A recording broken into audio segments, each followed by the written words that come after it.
और पटना से इस वक्त की सबसे बड़ी खबर हम आपको बता रहे हैं, चंद्रशेखर गन्ना मंत्री बना दिए गए। अब देखिए, चंद्रशेखर जिनके हाथ में शिक्षा विभाग था, उनका विभाग बदल दिया गया है। आलोक मेहता नए शिक्षा मंत्री होंगे। लगातार विवादों में चंद्रशेखर चल रहे थे, अब विभाग ही उनका बदल दिया गया है।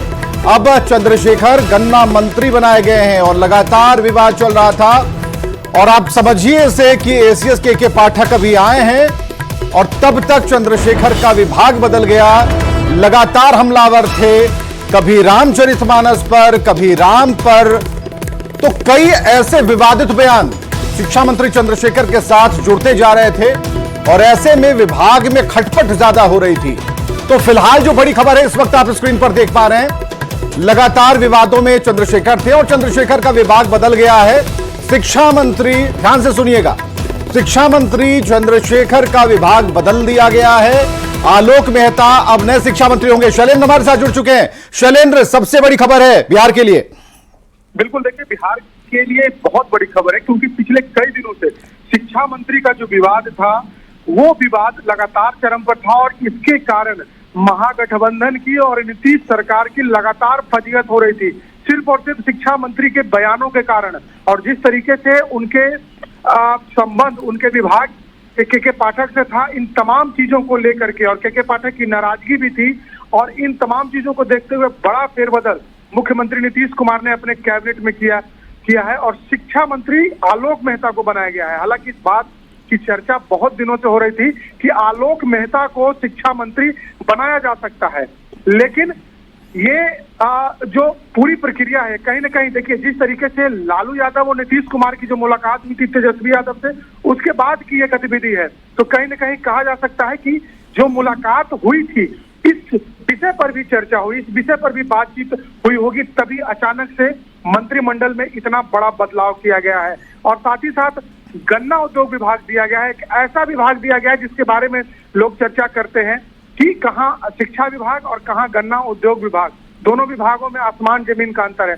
मतलब साफ है कि जो फजीहत शिक्षा मंत्री रहते हुए चंद्रशेखर ने सरकार की कराई, महागठबंधन की कराई, लगातार नीतीश कुमार की किरकिरी हो रही थी। और इन तमाम चीजों को देखते हुए सरकार ने और मुख्यमंत्री ने बड़ा फैसला लिया है और शिक्षा मंत्री का विभाग बदल दिया है। और इसके साथ साथ आलोक मेहता का जो विभाग है वो जो भूमि राजस्व विभाग था वो ललित यादव को दिया गया और ललित यादव के साथ जो उनका जो पूर्व में जो विभाग था लोक स्वास्थ्य अभियंत्रण, वो भी उनके पास है।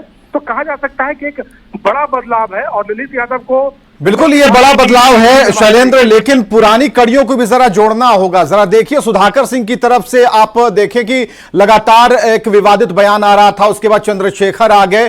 तो अभी तक सरकार बनने के बाद, आरजेडी के साथ जब से जेडीयू की सरकार बनी है, उसके बाद से अब तक कितने लोग हैं जो कि अपनी बयानबाजी से या फिर सुर्खियों में रहने के कारण नप गए हैं या फिर उनका विभाग बदल दिया गया? जरा वो लिस्ट भी हमें बताना होगा यहां दर्शकों को। बिल्कुल, देखिए कई ऐसे चेहरे थे, एक दो चेहरे की बात नहीं है। जहां तक सुधाकर सिंह की बात थी तो सुधाकर सिंह का विवाद इतना ज्यादा बढ़ गया था कि सुधाकर सिंह ने इस्तीफा दे दिया। और खास एक मिनट जरा रुकिएगा, दानिश इकबाल है बीजेपी के प्रवक्ता। दानिश, एक बड़ा चेंज, एक बड़ा बदलाव यहां पर दानिश देखने को मिल रहा है और यहां पर चंद्रशेखर का विभाग बदल दिया गया है। आलोक मेहता नए शिक्षा मंत्री होंगे। कैसे बीजेपी इसे देख रही है? देखिए, ये होना ही था। जिस प्रकार से लगातार लालू प्रसाद यादव और तेजस्वी यादव जो है नीतीश कुमार को मनाने की कोशिश कर रहे थे और जिस प्रकार से चंद्रशेखर का जो बयान था शिक्षा मंत्री के रूप में, जिस प्रकार से उन्होंने जो है सनातन को, हिंदू परंपरा को, देवी देवताओं को अपमान करने का कोशिश किया, तो निश्चित तौर पर नीतीश कुमार कहीं ना कहीं नाराज थे, ये बात जग जाहिर था। और राष्ट्रीय जनता दल ने जिस प्रकार से अपने मंत्रियों का विभाग बदला है, ये होना था। और देखिए, निश्चित तौर पर मनमुटाव है, जो अलायंस है दोनों के बीच में स्थिति सामान्य नहीं है और आने वाले समय में आप देखिएगा ये और भी आगे तक जाएगी। तो ये आरजेडी की तरफ से एक कोशिश है नीतीश कुमार को मनाने की, नीतीश कुमार को समझाने की और नीतीश कुमार जिस बात से नाराज हैं उस बात को दूर करने की। लेकिन मुझे नहीं लगता है कि ये जो अलायंस है नीतीश कुमार का और लालू प्रसाद यादव का, यहाँ सब कुछ ठीक ठाक है। उसी का जरा ये बताइए, आप कह रहे हैं कि यहाँ ठीक नहीं है, नीतीश कुमार को मनाने के लिए चलिए यहां पर विभाग भी बदल दिया गया, लेकिन इन सब के बीच में आपका फायदा क्या है, जरा इसे भी बताते चलिए। नहीं, मुझे चिंता बिहार की जनता के फायदा का है।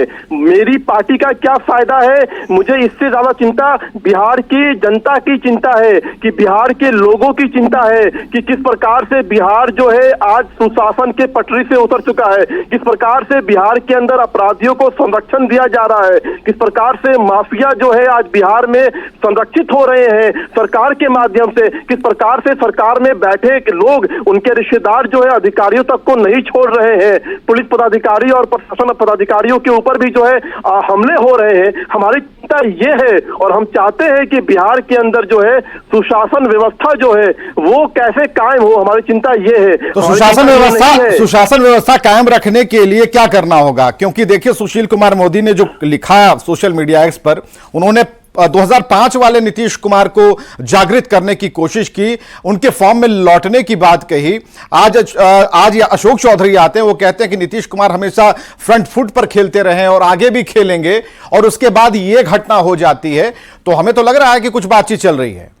देखिए, नीतीश कुमार सुशासन बाबू तभी कहलाए जब वो भारतीय जनता पार्टी के अलायंस के साथ थे, और जब वो आरजेडी के साथ जाते हैं, सरकार बनाते हैं, नीतीश कुमार एक कमजोर मुख्यमंत्री साबित होते हैं। नीतीश कुमार दबाव में आ जाते हैं, नीतीश कुमार आरजेडी के गुंडों के आगे जो है कमजोर पड़ जाते हैं, जिसका नतीजा ये है कि बिहार के अंदर लगातार अपराध बढ़ता जा रहा है। और सुशासन तभी हो पाएगा जब नीतीश कुमार पूरी तरह से फुल फॉर्म में एक मुख्यमंत्री के तौर पे जो जैसा उनका कार्यकाल रहा भारतीय जनता पार्टी के साथ, वैसा ही कार्यकाल वो दे पाएंगे, तभी बिहार। चलिए, बहुत बहुत शुक्रिया दानिश हमसे बातचीत करने के लिए। नीतीश कुमार किस ओर जा रहे हैं नीतीश कुमार को पता है, लेकिन इतना जरूर है कि राजनीति जो है वो अब दरवाजे से चिलमन की तरफ बढ़ चली है, और कभी भी वो जो पर्दा है वो अभी हिल रहा है काफी। चलिए, इस बीच में जो बड़ी खबर है एक बार फिर दर्शकों को बताएंगे, लेकिन रजनीश हमारे साथ जुड़ चुके हैं। रजनीश, बहुत बड़ी खबर है भाई, चंद्रशेखर का विभाग बदल दिया गया। बीजेपी कह रही है कि नीतीश कुमार को मनाने के लिए कदम उठाया गया है। अब जरा आप अपना आकलन बताइए, आपके पास क्या खबर है? देखिए, जिस प्रकार से सियासी बदलाव को लेकर लगातार संभावना जताई जा रही है, इस बीच लालू प्रसाद यादव और तेजस्वी यादव से नीतीश कुमार की जो मुलाकात थी, उस मुलाकात के बाद ही ये बदलाव किए गए हैं, ये माना जा रहा है। क्योंकि जिस प्रकार से नीतीश कुमार को लेकर लगातार अटकलें लगाई जा रही थी कि वो कभी भी एनडीए में शामिल हो सकते हैं, इस बीच हो सकता है कि ये जो महागठबंधन के अंदर जो राजनीति है ये तैयार की गई हो। नीतीश कुमार से चंद्रशेखर के जो रिश्ते हैं, जो शिक्षा मंत्री रहे हैं, वो बेहतर नहीं रहा है। क्योंकि चंद्रशेखर हाल के दिनों में कहें या शुरुआत से कहें, लगातार रामचरितमानस। रजनीश, जाइएगा कहीं नहीं, जाइएगा कहीं नहीं, अपने दर्शकों को भी हम जोड़े रखना चाहते हैं, दर्शकों को भी कहना चाहते हैं। 9:57 टाइम मिला लीजिए। 9:57 पर बिहार की सबसे बड़ी खबर के साथ हम आने वाले हैं, लौटने वाले हैं, बस गए और तुरंत लौटते हैं।